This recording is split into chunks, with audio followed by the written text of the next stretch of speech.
सभी लोग mental health के लिए ही यहाँ पर आए हैं योग की शरण में। तो एक सेकंड के लिए आप कमर सीधी करके बैठ जाएं, नेत्र बंद कर लें, आई क्लोज कर लें।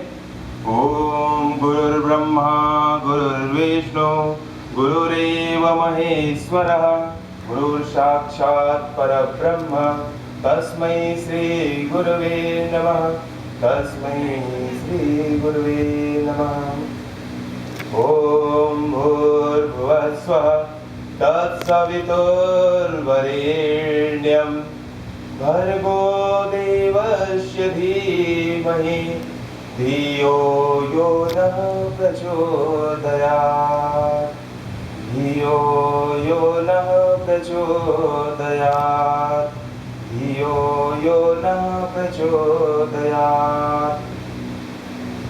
गायत्री मंत्र का उस प्राण स्वरूप, सुख स्वरूप, श्रेष्ठ तेजस्वी, पाप नाशक, देव स्वरूप उस परमात्मा को हम अपनी अंतरात्मा में धारण करें।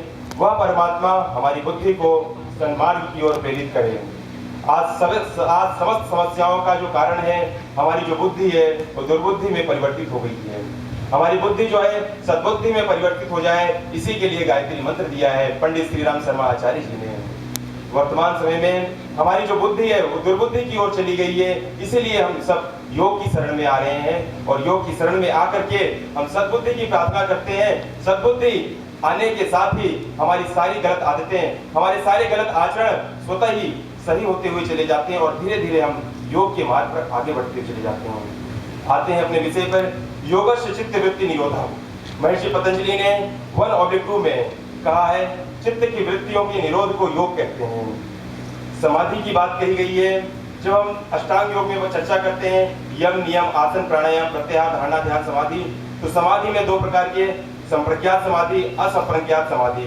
संप्रज्ञात समाधि पूरी तरह से मेंटल हेल्थ की ओर जाती है।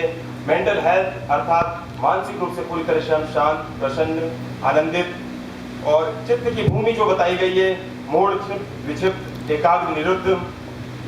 मेंटल हेल्थ की कुछ डेफिनेशन है एस दलाल के अनुसार, स्व प्लस स्थित, जो स्व में स्थित है। आज प्रत्येक मनुष्य अपने आप में स्थित नहीं है, अपनी पत्नी के बारे में सोचता है, अपने परिवार के बारे में सोचता है, समाज के बारे में सोचता है, पर अपने आप के बारे में कोई सोचता है?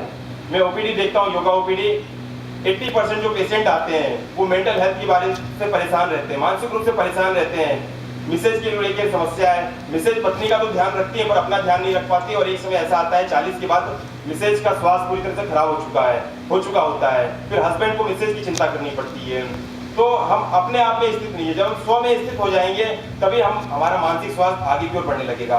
क्योंकि होता क्या है, लेडीज जो है, हमारी माताएं बहनें बच्चे का ध्यान रखती हैं, पति का ध्यान रखती हैं, और अपने जो उनके माता पिता हैं, सास ससुर हैं, उनकी चिंता करती हैं, पर अपनी चिंता नहीं करती हैं, अपने आप के बारे में नहीं सोचती हैं, अपने स्वास्थ्य के बारे में नहीं सोचती हैं। और एक समय ऐसा आता है कि उनका स्वास्थ्य पूरी तरह से खराब हो चुका होता है। वो 40 या 45 की बात की अवस्था होती है।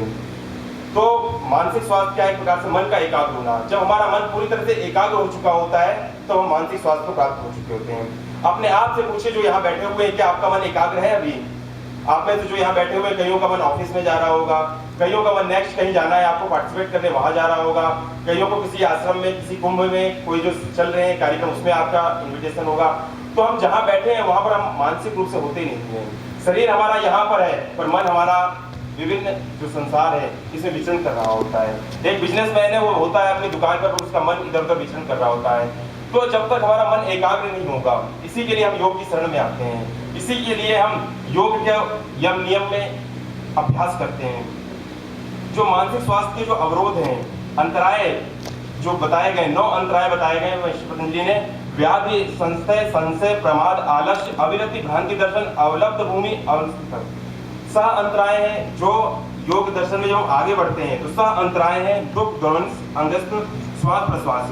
ये हमारे योग के मार्ग में, जब हम योग के मार्ग में बढ़ते हैं तो ये अवरोध आते हैं। और इन अवरोधों को कैसे हम पार करेंगे? इन अवरोधों को पार करने के लिए ही हमें उसके पहले शरीर का शोधन बताया गया है। हठ योग में जो 6 क्रियाएं हैं, नेति, भूति, वस्ति, नोली, त्राटक, कपालभाति, ये 6 क्रियाएं जो जिनके माध्यम से शरीर का शोधन करते हैं। जब हमारा शोधन हो जाता है, आज बिना शोधन के ही हम सीधे आसन की तरफ बढ़ जाते हैं। यम नियम हम भूल गए, शोधन क्रिया हम भूल गए, सीधे हम आसन करने लग जाते हैं। फिर उसके साइड इफेक्ट आते हैं, फिर कहते हैं बाबा जी ने तो जो कराया था उससे हमारे पेट में अल्सर हो गया, बाबा जी ने कराया था उसके पेट से हमारे तो अपेंडिक्स में कोई प्रॉब्लम आ गई, हार्निया की प्रॉब्लम हो गई। पर जब तक आप शरीर का शोधन नहीं करेंगे तो उसके पहले यदि आप कपालभाति कर लेंगे तो बीपी आपका बढ़ जाएगा। तो ऐसे कई केस आए हैं कि जिनमें ये देखा गया कि बिना शोधन के उन्होंने सीधे ही आसन प्राणायाम शुरू कर दिया और उनके साथ इतनी व्याधि आई कि उनको फिर योग छोड़ना पड़ा, आसन प्राणायाम उनको छोड़ना पड़ा। तो ये दिक्कत हमारे और आपके सामने ना आए, हम शोधन क्रिया करें। शोधन में सारी शोधन क्रिया नहीं कर सकते तो केवल जल नीति करें, वमन करें। तो 2 शोधन क्रियाओं से हमारा मस्तिष्क का, जल नीति से हम बाएं लोटा रहता है, बाएं साइड से डालते हैं, दाएं साइड से जल निकलता है, दाएं से डालेंगे तो बाएं साइड से जल निकलेगा। इससे हमारा मस्तिष्क का शोधन हो जाता है। पिट्यूटरी ग्लैंड जो हमारी मास्टर ग्लैंड से उसका शोधन होता है। प्लस जो भी कार्बन है, जो श्वास लेते हैं, वातावरण में इतना ज्यादा कार्बन है कि जो श्वास ले रहे हैं वो हमारे पिट्यूटरी ग्लैंड के अंदर की ओर जा रहा है। हम जब शाम को देखते हैं एक सफेद रुमाल लेकर के आप चेहरे पे लगाइए तो रुमाल काला हो जाएगा। वो कार्बन जो है हमारे नासिका छिद्रों से अंदर की ओर जा रहा है और वो वहां पर जमा होता जा रहा है। जब आप जल नीति करेंगे तो जल नीति के माध्यम से धीरे धीरे वो कम होता है और एक समय आता है तो खत्म हो जाता है। और मानसिक जो स्वास्थ्य की अवस्था है, मानसिक स्वास्थ्य की अवस्था को धीरे धीरे हम प्राप्त कर लेते हैं। तो इसमें हम 60 कर्मों के बाद में हम यम नियम की चर्चा करेंगे। मोटे तौर पे नैतिक आचरण व्यवहार के सूत्र जो मानसिक रोगी के व्यक्तिगत एवं सामाजिक जीवन को एक मर्यादा में अनुशासित करते हैं। यम नियम का नैतिक अभ्यास मानसिक रोगी की निम्न वृत्तियों, नकारात्मक भावों एवं अवांछनीयता को परिष्कृत परिशुद्ध करते हुए योगिक दिशा की ओर मोड़ता है। यम नियम के माध्यम से हम अपनी दिशा को परिवर्तित करते हैं। हम जिस रास्ते पर चल रहे हैं उस रास्ते को छोड़कर, उस लाइफ स्टाइल को छोड़कर, ज्यादातर लाइफ स्टाइल डिसऑर्डर हो चुके हैं। हमें रोटी कपड़ा मकान मिल गया, पर पंडित श्री राम शर्मा आचार्य जी इससे आगे की बात कहते हैं, रोटी कपड़ा और मकान साथ साथ नैतिक उत्थान। आज हम नैतिक उत्थान को भूल गए हैं। बच्चों के पास भी नैतिक उत्थान नहीं, ना हमारे पास है ना आपके पास भी नैतिक उत्थान की कोई हमारे टाइम टेबल में कोई ऐसी चीज है जिसके लिए हम नैतिक उत्थान के लिए 5 मिनट का समय देते हो, 10 मिनट का समय देते हो। नैतिक उत्थान हमारे पास नहीं रह गया है। हर आदमी रोटी कपड़ा मकान के पीछे भाग रहा है, नैतिक उत्थान को भूल चुका है और इसीलिए ये सारी दिक्कतें आ रही हैं कि मेंटल रूप से, मानसिक रूप से पूरी तरह से विक्षिप्त और परेशान हो चुके हैं। इसमें फिर आसन आता है। जब हम यम नियम कर लेते हैं, यम नियम के बाद आसन आता है। यम नियम की चर्चा यहाँ विभिन्न हमारा जो सत्र चल रहा है इससे काफी चर्चा हो चुकी है, तो मैं उससे प्रकाश नहीं डालूंगा। अहिंसा, सत्य, अस्तेय, ब्रह्मचर्य, परिग्रह, अहिंसा, सत्य और इन 5-10 पे यम नियम के जो 5 नियम, इस पे चर्चा न डालते मैं आगे अपनी बात को बढ़ाता हूँ। आसन जो शरीर एवं मानसिक स्वास्थ्य को, मानसिक संस्थान को पुष्ट और निरोग करते हैं, वही मन को भी स्थिरता प्रदान करते हैं। मानसिक रोगों के लिए प्रायः ताड़ासन, हलासन, उत्तान पादासन, हलासन, मत्स्येंद्रासन, सर्वांगासन, चक्रासन आदि बताए जाते हैं। उत्तेजना शांत करने के लिए शवासन एवं योग निद्रा बताए जाते हैं। आज वर्तमान समय में आप नेट खोल लीजिए, नेट पे जैसे ही आप सर्च करेंगे तो उत्तेजना बढ़ाने वाली सारी साइडें पहले आएंगी, मन को शांत करने वाली साइडें बाद में आएंगी। उनको आपको सर्च करना पड़ेगा। बिना सर्च किए इंटरनेट खोलते ही आपको उत्तेजना बढ़ाने वाली आपके साइड आपके पास आ जाएंगी। आप इधर जाइए, फिर सीधे यूट्यूब पे आपकी बीएफ पे चले जाइए, बीएफ फिल्में आपके चले जाएंगे, आप उसकी साइड आपकी कोई नहीं, आप आराम से वहां प्रवेश कर जाएंगे।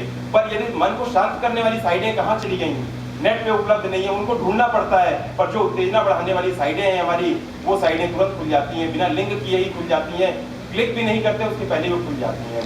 फेसबुक पे देखिए, उत्तेजना बढ़ाने वाले सारे आपके जो डेली 1-2 सबके पास आ रहे हैं, मेरे पास भी फेसबुक पे आते हैं, पर मैं उनको कैंसिल करता हूँ। पर वैसा ही हमारे पास भी है, जो उसको कैंसिल नहीं कर पाते, अवॉइड नहीं कर पाते हैं, वो उसमें रमण करने लगते हैं और धीरे धीरे फिर उसमें विचरण करने लगते हैं और उसी रास्ते में चले जाते हैं और फिर वहां से मानसिक स्वास्थ्य उनका खराब हो जाता है। तो मैं पूरी तरह से अपने आगे बढ़ते हुए, ध्यान धारणा समाधि की ओर बढ़ते हुए ये कहना चाहूंगा कि प्राणायाम का अभ्यास करें, यम नियम का अभ्यास करें और इन सब के अभ्यास से धीरे धीरे स्वतः ही हमारा जो मानसिक लेवल है वो धीरे धीरे शांत होगा।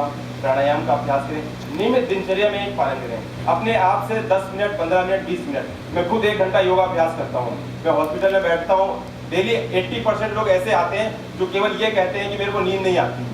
नींद ना आने का कारण क्या है? आप सभी चिकित्सक हैं, आपसे पूछता हूँ मैं, नींद ना आने का कारण क्या है? मेंटल रूप से, मानसिक रूप से विक्षिप्त है वो, इसलिए नींद नहीं आ रही है।